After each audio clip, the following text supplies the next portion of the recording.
उतनी नहीं जो सूक्ष्म एक सूक्ष्म है, नहीं रोमपंचक है जहाँ पर से परे ध्रुव शांत शिवरी नित्य आते हैं वहाँ।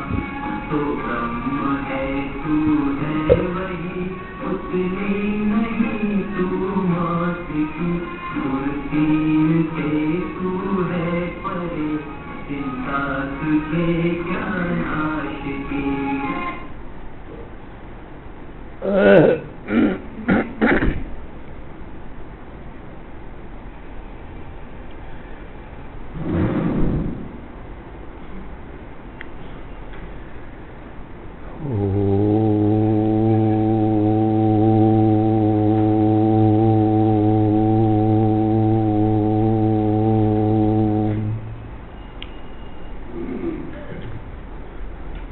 नमो ब्रह्मादिभ्यो ब्रह्म विद्या संप्रदाय कर्तृभ्यो वंश ऋषिभ्यो महद्भ्यो नमो गुरुभ्यः। सर्वोपप्लवरहितः प्रज्ञानघनः प्रत्यगर्थो ब्रह्मैवाहमस्मि। नारायणं पद्मभवं वसिष्ठं शक्तिं च तत्पुत्र पराशरं च व्यासं शुकं गौड़पदं महान्तं गोविंद योगीन्द्रम् अथास्य शिष्यं श्री शंकराचार्यम् अथास्य पद्मपादं च हस्तामलकं च शिष्यं तंत्रोटिकं वार्तिककारम् अन्यान् अस्मद्गुरून् सन्ततम् आनतोऽस्मि। श्रुतिस्मृति पुराणानाम् आलयं करुणालयं नमामि भगवत्पादं शंकरं लोकशंकरम्। शंकरं शंकराचार्यं केशवं बादरायणं सूत्रभाष्यकृतौ वन्दे भगवन्तौ पुनः पुनः। ईश्वरो गुरुः आत्मेति मूर्तिभेद विभागिने व्योमवद्व्याप्त देहाय दक्षिणामूर्तये नमः। अशुभानि निराचष्टे तनोति शुभ संततिं स्मृतिमात्रेण यत्पुंसां ब्रह्म तन्मंगलं परम्। अतिकल्याण रूपत्वा नित्यकल्याण संश्रयात् स्मर्तॄणां वरदत्वाच्च ब्रह्म तन्मंगलं विदुः।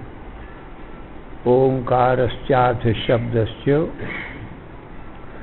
द्वयेतौ ब्रह्मणः पुरा कंठं भित्त्वा विनिर्यातौ तस्मान् मांगलिकौ उभौ। ओम तत्सत् परब्रह्मणे नमः। बाहर की लाइट जला दो।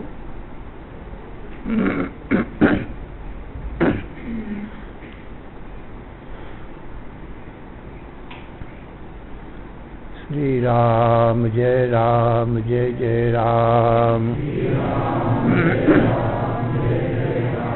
श्री राम जय जय राम। श्री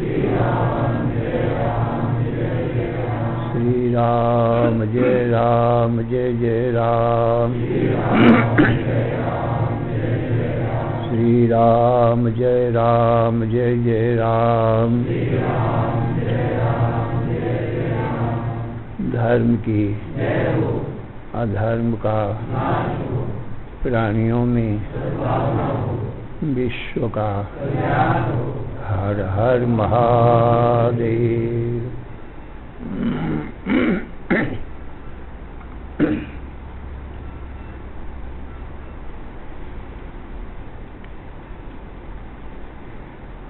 अशरण शरण या कारण करुण करुणा वरुणालय कर्तुम अकर्तुम अन्यथा कर्तुम समर्थ, नित्य शुद्ध बुद्ध मुक्त स्वरूप, अनंत कोटि ब्रह्मांड नायक, परात्पर पूर्णतम पुरुषोत्तम परब्रह्म, सच्चिदानंद घन सर्वज्ञ सर्वशक्तिमान, सर्वाधार सर्वाधिष्ठान। भगवान श्री कृष्ण से अर्जुन ने पूछा, हे भगवान, यत् श्रेयः स्यान् निश्चितं ब्रूहि तन्मे, शिष्यस्तेऽहं साधिमां त्वां प्रपन्नम्।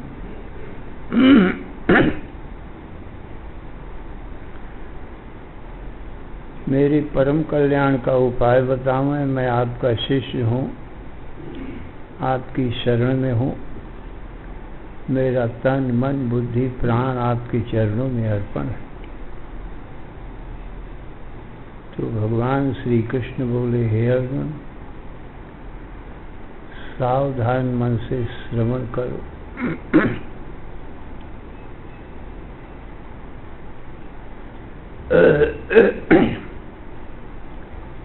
श्रेयांस स्वधर्मो विगुणः, परधर्मात् स्वनुष्ठितात्, स्वधर्मे निधनम श्रेयः, परधर्मो भयावह।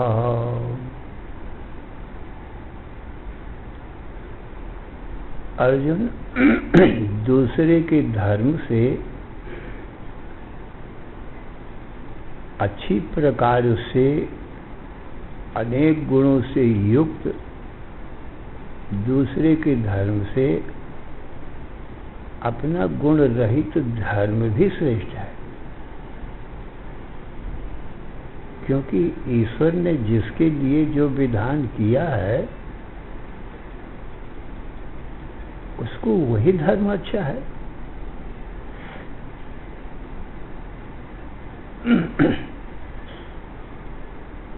जिसको जो पाठ दे रखा है मंडली के मालिक ने, उसको वही पाठ अच्छा है। और अपने पाठ को छोड़ करके दूसरे का पाठ अच्छा नहीं है।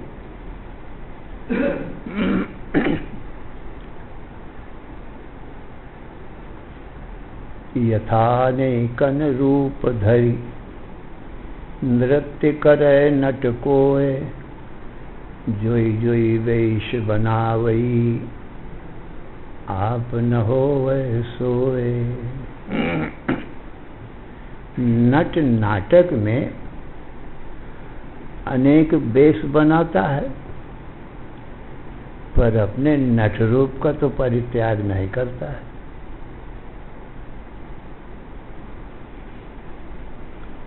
वेश तो केवल वस्त्रों में ही होते हैं। नट कभी रानी का वेश बनाता है, कभी राजा का वेश बना लेता है, कभी सिपाही का वेश बना लेता है, कभी चर्मकार या चांडाल का वेश बना लेता है।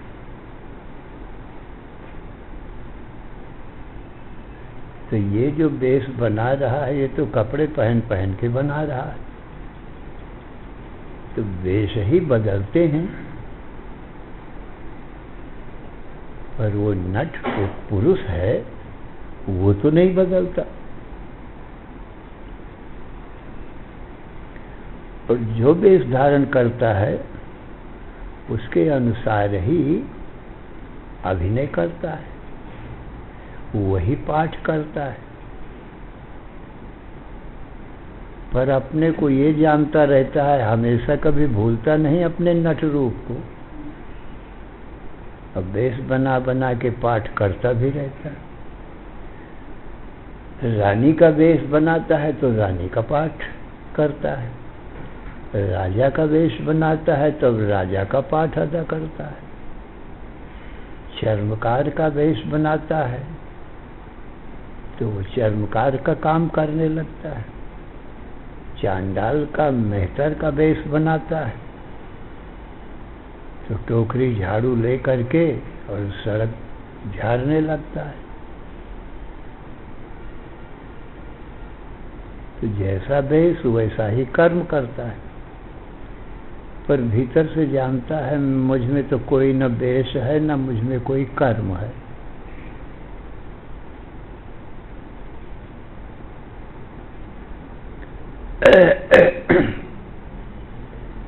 ऐसे ही रामलीला में या रासलीला में सब पाठ करने वाले लड़के होते हैं, और मंडली का मालिक उनको पाठ याद कराता है। जिसको जो वेश देता है उसको पाठ याद कराता है और रोज अभिनय भी कराता है। तब नाटक खेलने जाते हैं, जो पक्का हो जाता है अपना अपना पाठ और अभिनय देख लेता है। तो किसी को राम का पाठ देता है तो राम का वेश उसको पहना देता है, कपड़ा पहना दिया, राम बन गया। और योग्यता के अनुसार किसी को रावण का पाठ देता है, और रावण का वेश माने कपड़े पहना दिया और रावण बन जाता है और रावण का पाठ अदा करता है। किसी लड़के को सीता का कपड़े पहना दिया, सीता का वेश बना दिया और उसको सीता का पाठ दे दिया। किसी को शूर्पणखा का कपड़ा पहना दिया और उसको पाठ दे दिया कि तू ऐसा करना। तो ये जैसी जिसकी योग्यता है तदनुसार उनको वेश और पाठ दे दिया। रंगमंच में आते हैं, उसके पहले न कोई राम है, न रावण है, न सीता है, न शूर्पणखा है। सब लड़के लड़के हैं मंडली में, और ये सब राम, रावण, सीता, शूर्पणखा के जो कपड़े हैं वो एक बक्सा में बंद हैं। सभी वेश बक्से में बंद हैं, और जहाँ लीला खेलने जाते हैं जहाँ हर समय नहीं, जितनी देर लीला करना हुआ उतनी देर, 2-4 घंटे के लिए कपड़ा पहना दिए, पाठ उनको पहले से याद करा रखा है। तो जो जिस पाठ को वेश को पहनता है वही वही पाठ अपना उस समय वैसा ही अभिनय करता है। अब लीला क्षेत्र में यदि कोई अच्छा बुरा देखने लगे, राम देखें कि हमारा अच्छा है पाठ, और रावण देखने लगा कि ये तो भाई रावण का पाठ अच्छा नहीं है, सीता सोचे मेरा पाठ अच्छा है, शूर्पणखा सोचे मेरा पाठ अच्छा नहीं है, और वेश भी अच्छा नहीं है, और पाठ करते समय कोई ये अच्छा बुरा सोच करके और अपना पाठ छोड़ देवे और दूसरे का पाठ करने लगे। अच्छा बुरा जान करके, अच्छे बुरे तो कोई भी नहीं है, सब एक जैसे लड़के हैं। तो उससे क्या होता है कि देखने वालों को भी अच्छा नहीं लगता जो रामलीला देखने जाते हैं, और मंडली को के मालिक को भी नहीं अच्छा लगता है कि हमारा ये जो एक्टर है ये ठीक पाठ नहीं कर रहा है अपना, तो पाठ करने वाले को भी अच्छा नहीं लगता है कि मेरे पाठ में गलती है। और जिसका पाठ अच्छा रहता है ठीक अपना, देखने वाले उससे बहुत प्रसन्न होते हैं कि वाह, इस मंडली में ये एक्टर बहुत अच्छा है, बहुत अच्छा अभिनय करता है।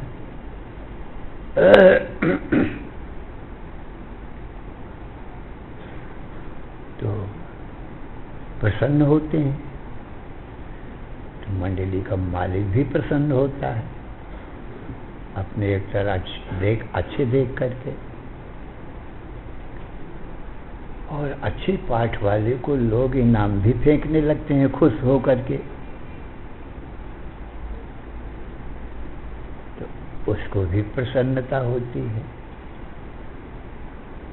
कि वाह, मेरे पाठ को, मेरे अभिनय को देखकर देखो जितने देखने वाले लोग हैं, दर्शक कितने प्रसन्न हैं, मुझको इनाम फेंक रहे हैं। मंडली का मालिक भी प्रसन्न हो रहा है कि वाह,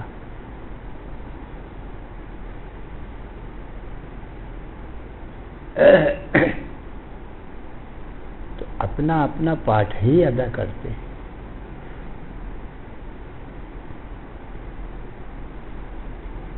और नाटक का उद्देश्य क्या होता है, प्रयोजन क्या होता है? नाटक के दो प्रयोजन होते हैं। एक तो शिक्षा और दूसरा विनोद। विनोद के लिए देखने का एक आनंद, नाटक करने वाले देखने वाले दोनों को आनंद आ रहा है, नाटक अपना कर रहे हैं। और दूसरा शिक्षा प्रयोजन होता है।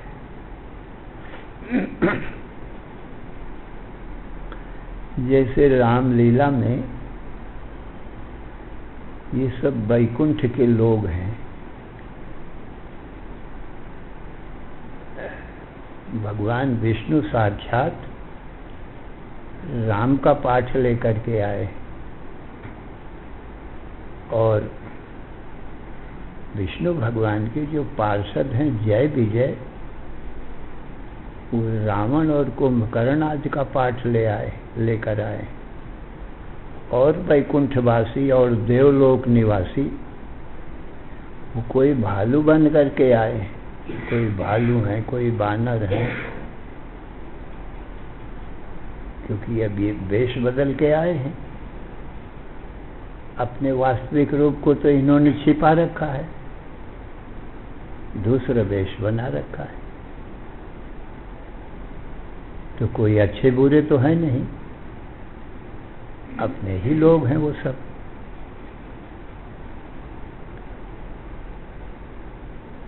तो राम जो हैं मनुष्यों को शिक्षा देने के लिए कि अपना अपना धर्म श्रेष्ठ है और दूसरे का धर्म श्रेष्ठ नहीं है। तो राम ने तो धर्म का पाठ लिया और रावण को अधर्म का पाठ दिया। प्रयोजन क्या बताना है? यतो धर्मस्ततो जयः। जहाँ जिधर धर्म होता है उसकी जीत होती, और जिधर अधर्म होता है अधर्म की हार हो जाती है।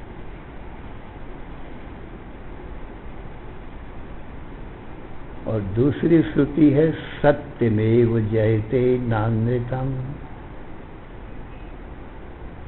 सत्यम एव जयते, सत्य की जीत होती है, अनृत की झूठ नहीं होती है। न अनृतम,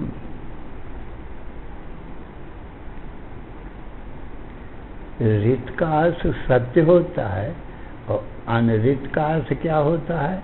असत्य, झूठ। ऋतम सत्यम, अमृतम मिथ्या, झूठ। तो जो अमृत बोलता है उसकी झूठ बोलता है, उसकी जीत नहीं होती है, सत्य की जीत होती है। तो जिधर सत्य होगा उसकी जीत होगी, जिधर असत्य होगा उसकी हार हो जाएगी। अब इसके ऊपर, इन श्रुतियों के ऊपर यदि नाटक खेलना हो तो नाटक में क्या होता है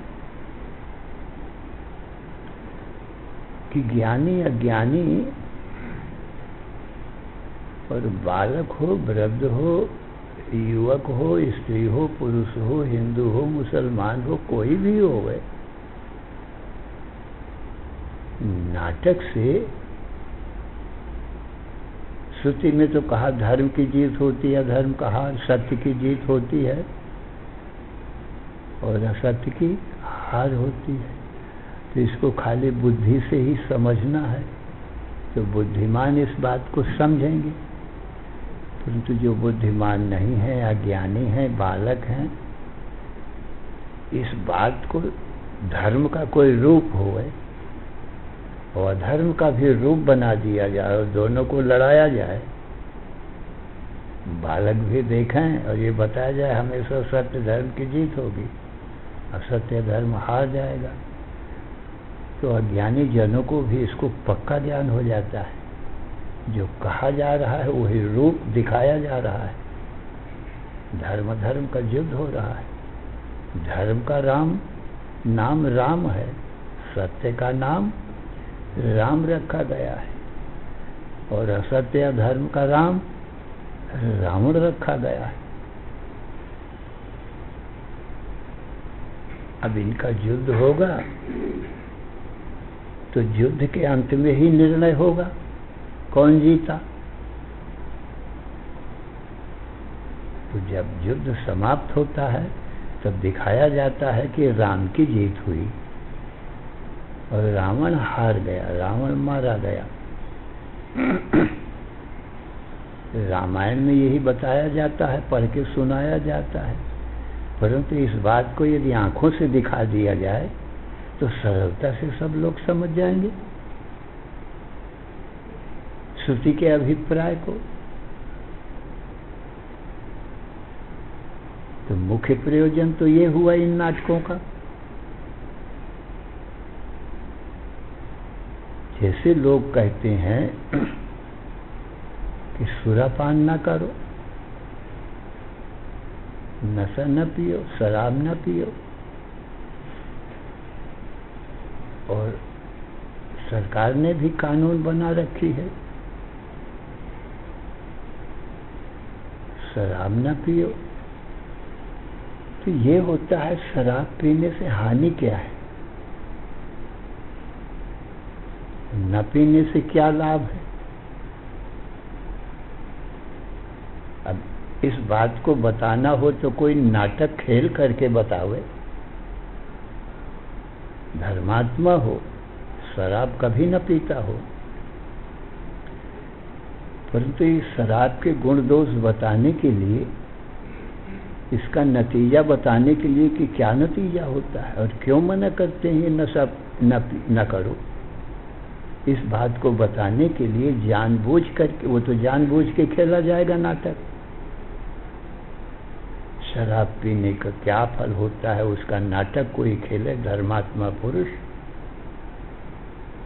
तो एक बोतल में निर्मल पवित्र गंगा जल भर करके और अब ये शराब का नाटक खेला गया, प्रचार कर दिया गया है कि ये नाटक खेला जाएगा, लोग देखने आए।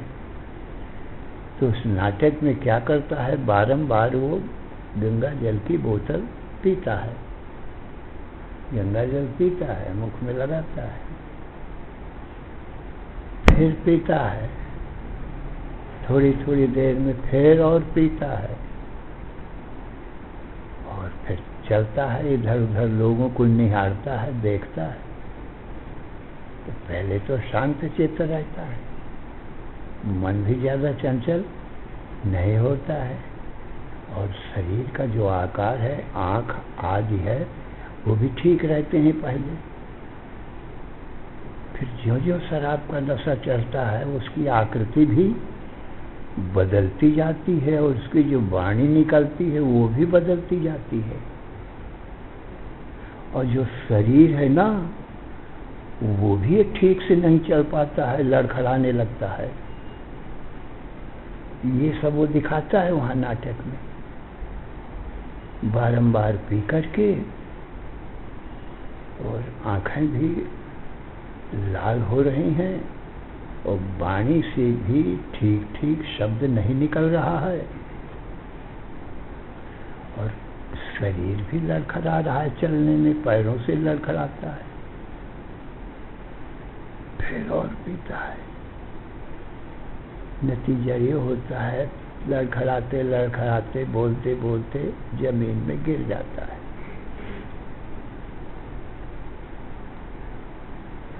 गिर गया, माथे में लग गया, नाक में लग गया, खून बहने लग गया, बेहोश हो गया।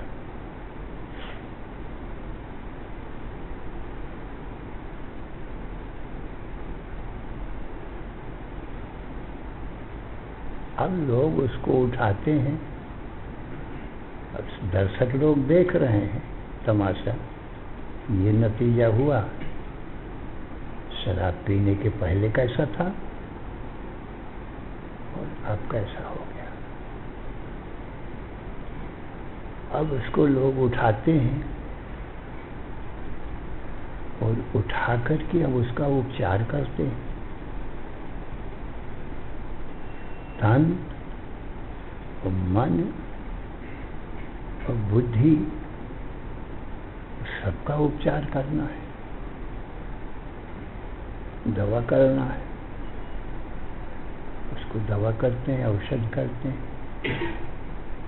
तो जिसको ज़्यादा चोट नहीं लगी है मर्म स्थान में, वो तो ठीक हो जाते हैं, और जिसको कहीं मर्म स्थान में नाक में ज़्यादा चोट लग गई है, वो मृत्यु को प्राप्त हो जाते हैं। ऐसा शराब पीने वाले को देखने में आता है, कितने ही मर जाते हैं और कितने ही फिर ठीक हो जाते हैं।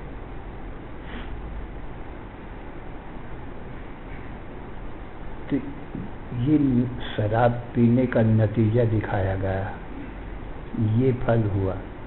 तन मन बुद्धि और ज़्यादा पीने वालों के प्राण भी।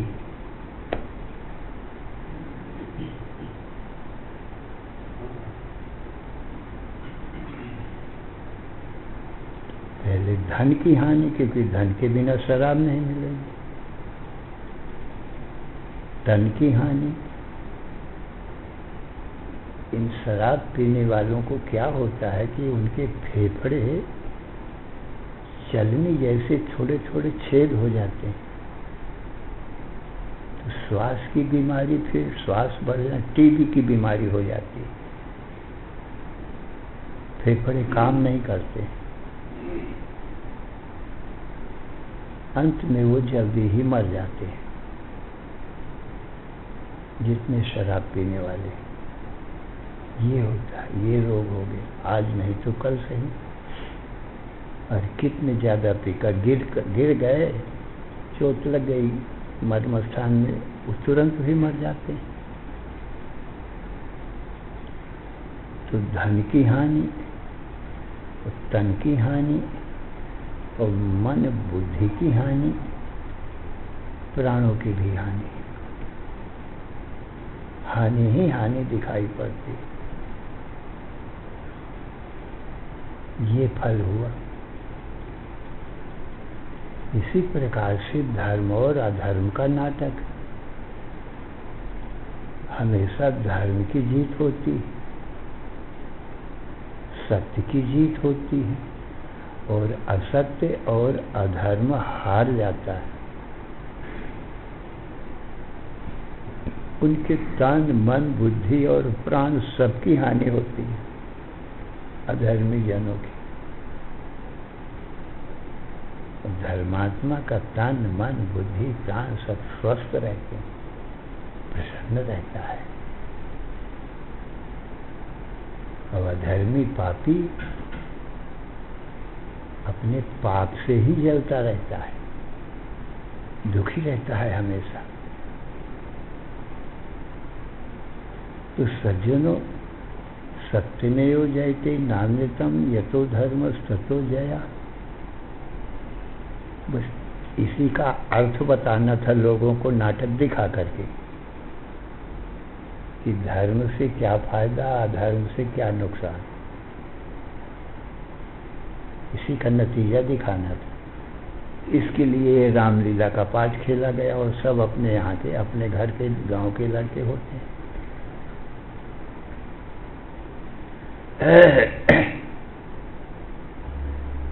अब ये पाठ खेल रहे हैं अपने रामलीला,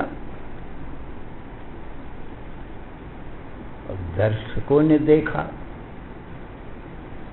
तो इनमें से, दर्शकों में से कुछ दर्शक लोग मिल करके गए मंडली के मालिक के पास और कहा कि आपकी लीला में राम बहुत अच्छे हैं, बाहर से भी सुंदर हैं और भीतर से भी बड़े नम्र हैं, दयालु कृपालु हैं। और ये जो रावण है, ये बाहर से भी भयंकर है और भीतर से तो क्या बतावें, अधर्मी हिंसक होता है, दूसरों की हिंसा ही उसको अच्छी लगती है। मारना, काटना, पीटना, अभिमान के माने मैं इनके ऊपर शासन करूं बिना मतलब, अकारण किसी को मार के जबरदस्ती शासन, राजा बनने का, मैं राजा हो जाऊं, सबका त्रिलोकी का राज्य मैं ही करूं, ये उनकी भावना जागृत होती।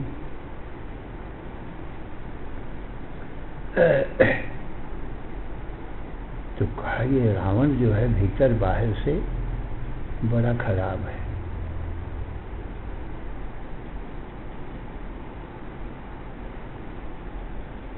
अब इतना मंडली के मालिक से कहने से, अब मंडली का मालिक उसको जवाब देता है इन दर्शकों को जो शिकायत करने गए हैं रावण की, राम को अच्छा बता रहे हैं। मंडली का मालिक कहता है कि भाई ये तो लीला है, इसमें शिक्षा है, देखने का आनंद है। इसको शिक्षा न लेना हो तो देखने का आनंद ले, और विनोद मात्र, मनोरंजन। शिक्षकों शिक्षा लेना, उनके लिए शिक्षा है। तो वो कहता है इनमें कोई अच्छा बुरा नहीं है, शिक्षा देने के लिए, मनोरंजन करने के लिए लीला खेली जा रही है। और ये सब अपने गांव घर के लड़के हैं, इनमें कोई खराब नहीं है, सब अच्छे लोग हैं, हमारे गांव के हैं, हमारे घर के हैं कुछ।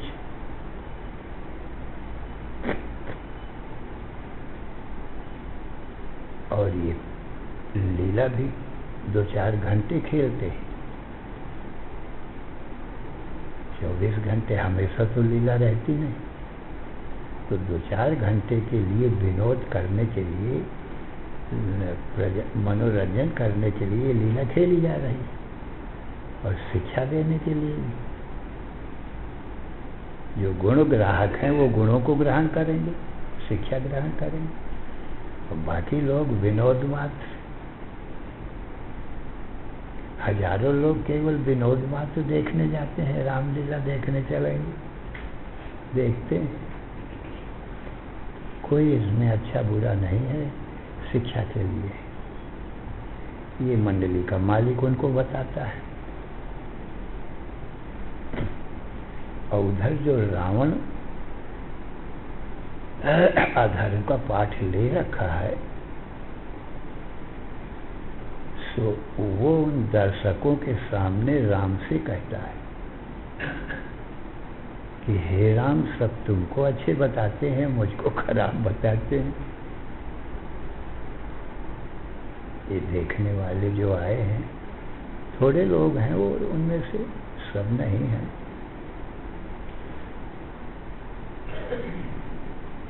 तो रावण कहता है कि राम, ऐसा करो, जब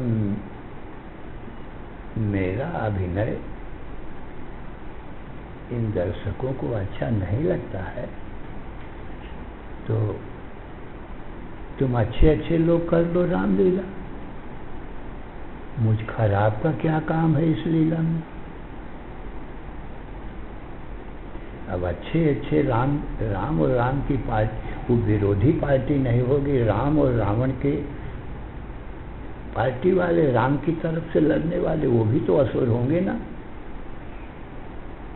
रावण की तरफ वाले। तो वो कहता है कि तुम अच्छे अच्छे लोग अच्छा पाठ करके और अपनी लीला कर लो, और मैं अब जाता हूँ इस लीला से। तो वहीं से फिर आगे की रामलीला बंद हो जाती है।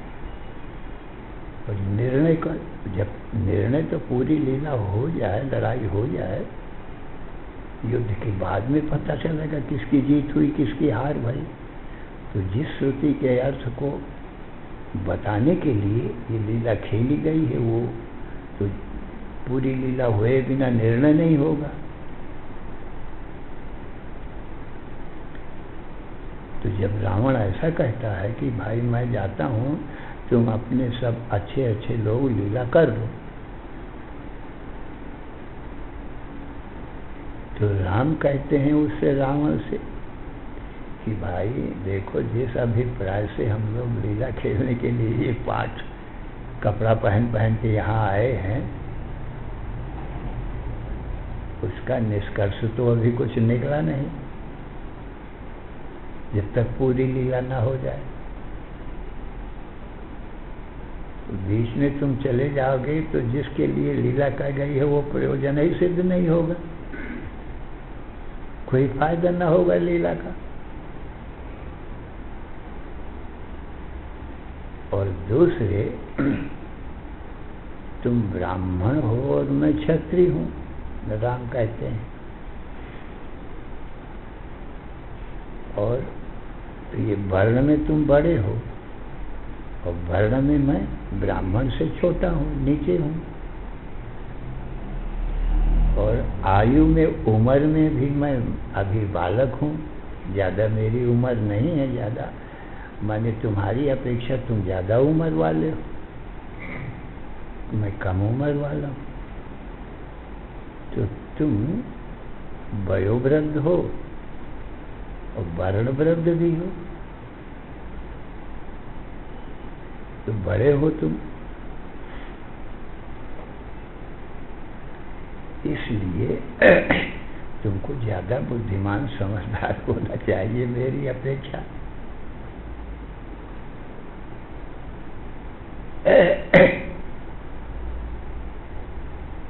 मैं अपने भाइयों में बड़ा हूँ, राम लक्ष्मण भरत शत्रुघ्न में मैं बड़ा हूँ। तो हम चारों भाई जब खेलते थे कभी, और मेरे छोटे भाई हार जाया करते थे, तो मैं जानबूझ करके फिर उनको जिता देता था। मैं हार जाया करता था खेल में, क्योंकि ये दुखी हो जाएंगे बारंबार हारने से।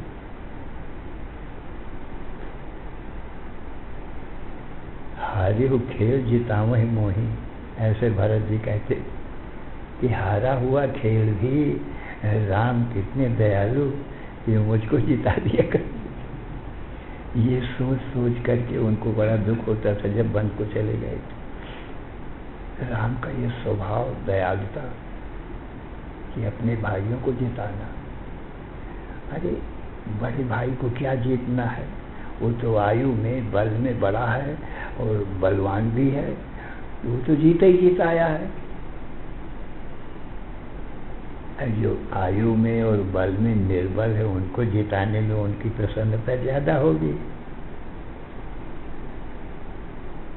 और उनको हराने में क्या है, वो तो निर्बल हैं और छोटे हैं। उनका हार जाना तो ठीक है, और बड़े का जीत जाने में कौन सी बहादुरी होगी। तुम तो बड़े हो, उनसे बलवान हो, जीत गए तो कौन बड़ी बहादुरी। तो राम कहते हैं तुम बड़े हो, तुमको चाहिए कि मुझ छोटे को जिताओ, मेरी प्रसन्नता होगी इसमें। और तुम तो बड़े हो, जीते जिताए हो पहले ही से, जब बड़ा हो गए तुम।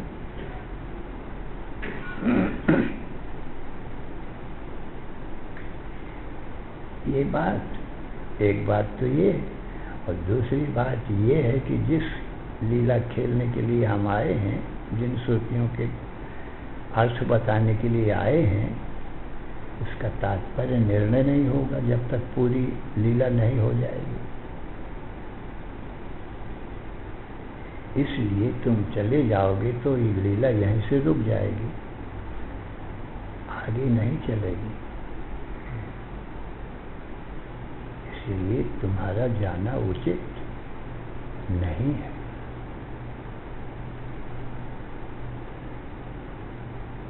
ये राम उसको रोक रहे हैं, मंडली के मालिक उनको समझा रहे हैं, दर्शकों को। तब उनको, दर्शकों को जो शिकायत करने गए थे, उनको समझ में आ जाता है। और ये भी बताते हैं कि तुम्हारे अलावा जो और हजारों लोग देखने आए हैं, उनको कितना दुख होगा। तुम 2-4 आदमी यदि ऐसा लीला बंद कर दोगे तो रावण चला जाएगा, तो लीला बंद हो जाएगी। तो हजारों देखने वालों को कितना दुख होगा, बेचारे दूर दूर से आए हैं देखने के लिए। तब उनको समझ में आ जाता है कि हमारे कारण हजारों लोगों को, देखने वालों को दुख होगा। और लीला खेलने का तात्पर्य भी समझ गए अब, और उनमें कोई अच्छे बुरे नहीं है, सब आपस में भाई, गांव के कुछ घर के।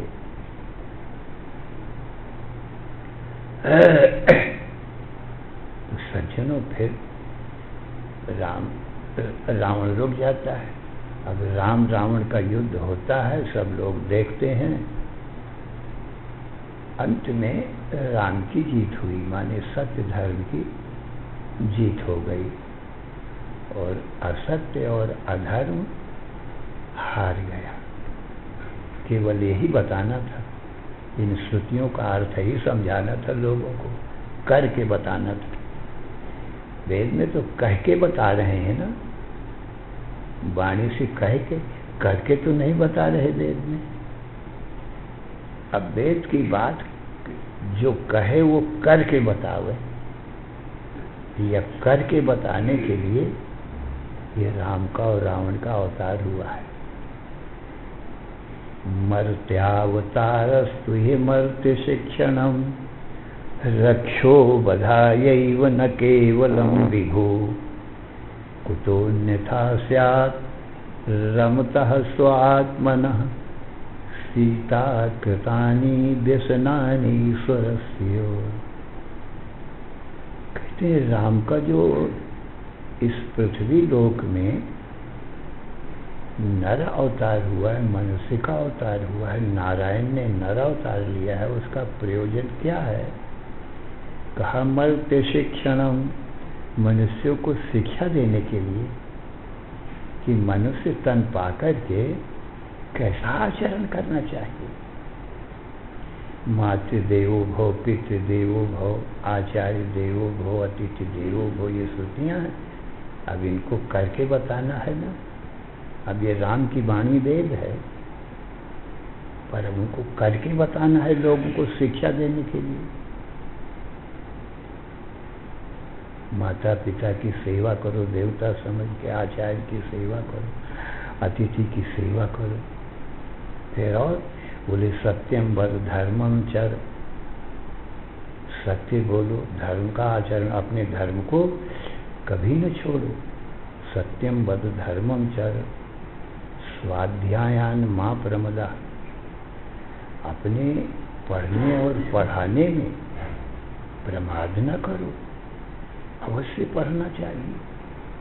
और पढ़ लिख कर जब तुम विद्वान हो जाओ तो पढ़ाओ भी दूसरों को। नहीं तो ये गुरु परंपरा फिर कहाँ से चलेगी, और गुरु लोग कहाँ से आएंगे जब पढ़ेंगे नहीं, तैयार नहीं होंगे। तो पहले वाले गुरु तो हमेशा नहीं रहेंगे जीवन उनका, और नए तैयार हो जाएंगे। इसलिए इनमें आलस्य नहीं करना चाहिए इन कर्मों में। राम यही सब शिक्षा दे रहे हैं। और इस शिक्षा के भीतर रावण को तैयार किया है, इस शिक्षा के वेद विरुद्ध रावण कर रहा है, यही दिखा रहे हैं। इसलिए सत्य धर्म की जीत हुई, असत्य अधर्म रावण हार गया। ये धर्म अधर्म की मूर्ति है। रामो विग्रहवान धर्म, राम मूर्ति धर्म मूर्ति है, और रावण असत्य धर्म की मूर्ति है, मैंने देश बनाया है। दोनों का युद्ध होने पर सत्य धर्म की जीत, असत्य धर्म हार गया। इसलिए इनका अवतार शिक्षा देने के लिए हुआ है, और कोई प्रयोजन नहीं। यदि कहो दुष्टों का दलन और साधुओं की रक्षा,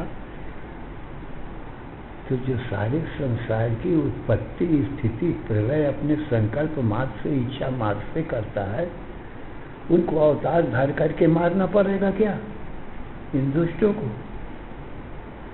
हाथ में धनुष बाण लेकर मारना पड़ेगा, जो इच्छा मात्र से सबको संहार कर सकता है इनको। ये शिक्षा इच्छा मात्र से दी जा सकती है क्या? तो करके बताना पड़ेगा ना। इसलिए राम ने जो वेद में कहा है वो करके बताने के लिए, लोक शिक्षा के लिए ये राम का अवतार हुआ है, और कोई मुख्य प्रयोजन नहीं। दुष्टों का संहार, साधुओं की रक्षा तो संकल्प मात्र, इच्छा मात्र से कर सकते हैं। उनको अस्त्र शस्त्र धनुष बाण तलवार उठाने की जरूरत नहीं। पर लोक शिक्षा नहीं बनेगी बिना शरीर धारण करके बताए बिना। इसलिए भगवान कृष्ण कहते हैं श्रेयान स्वधर्मो विगुणः। अपना गुण रहित धर्म भी दूसरे के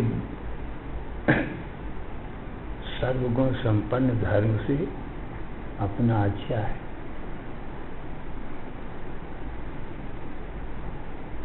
क्योंकि वही पाठ दिया गया, और यदि अपना पाठ ना अदा करे तो मंडली को, मालिक को अच्छा नहीं लगता।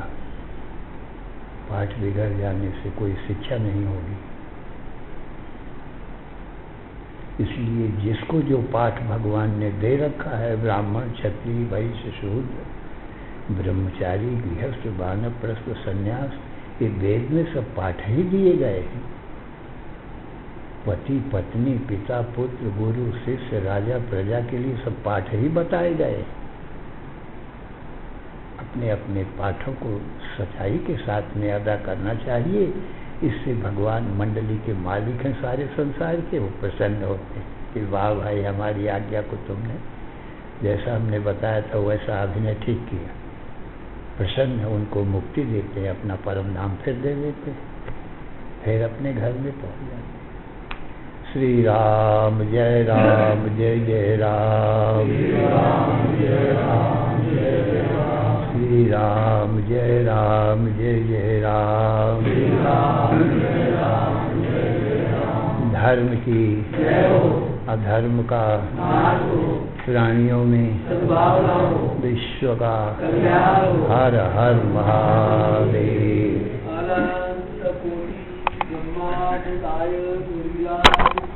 भगवान